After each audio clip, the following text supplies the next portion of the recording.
আজকে ব্যানার ঘুম থেকে উঠে এসে আমার মায়ের মুরগিগুলো ধরবো। আসসালামু আলাইকুম বেকমালা, কে আছেন? আমি গুলো ভালো আছি। সকাল সকাল ঘুম থেকে উঠছি, উঠে আমার মাও করতেছে যে মুরগি ধরে নিয়ে এসো জবহরি। এই যে মুরগি ধরবার নিয়ে গেলাম, মনে করেন যে সবগুলা মুরগি এই যে খাঁচা খুলে ধরবো, তো বড় মোরগটো সবচেয়ে বড় মোরগটো তা ধরবার পারতেছে না, এমনি ধরে পারতেছে। খাঁচার মত করলে দুঃখাহানি দেখা যাইতেছে, কিন্তু একটা মুরগির ওজন করলে 3 কেজি 4 কেজি হইরা। এই যে বাইরে হলে বুঝবেন যে মুরগিগুলা কত বড়।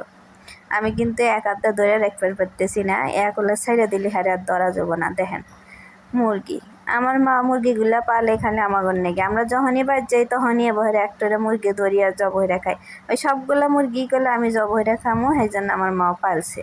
দেন মুরগ দেখে কত সুন্দর, আর আমার বেটা তো সেই খুশি মুরগ দেখে লাফালাফি শুরু হয়ে দিছে যে বড় মুরগ জব হইব রান্ড হে খাবো। কিন্তু খাওয়ার বেলা করলে ঠান্ডা না, খালি মনে হয় যে নাপানাপি শুরু হয়ে দেব। আর এই দেখেন আমার বেটা কয় যে আম্মু এলা মুরগিটা ছেড়ে দাও, ছেড়ে দেওয়ার পরে দেখি কে বাহারে। দেখছেন মুরগি ছেড়ে দিছে, এই মুরগি বলে ও ধরবে হারবো, মুরগির হাতে নাপানাপি হতেছে। অরি যুক্তাই মুরগি ধরা ধরে তো ছেড়ে দিয়ে তো বিপদে পড়ে গেলাম, আর ধরবারও পারি না। মনে করেন যে খাঁচার মধ্যে আসিল, ছাড়া পাইছে, মনের খুশির দৌড় পেতেছে এমনি কুমিক। এই দেখেন আমার মা আরো দুটো পালছে, এই দুটো হলো ডিমের জন্যে। আর ওই যে একটা মুরগ যে দেখতেছেন, ইন্নের ওজন করলে মেলা 3 কেজি 4 কেজি একটার ওজন।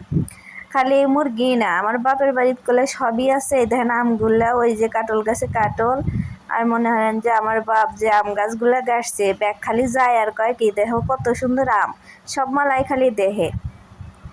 আর আমার বেটা তো প্রত্যেকদিন ঘুম থেকে এসে ওই আমগুলা ধরে।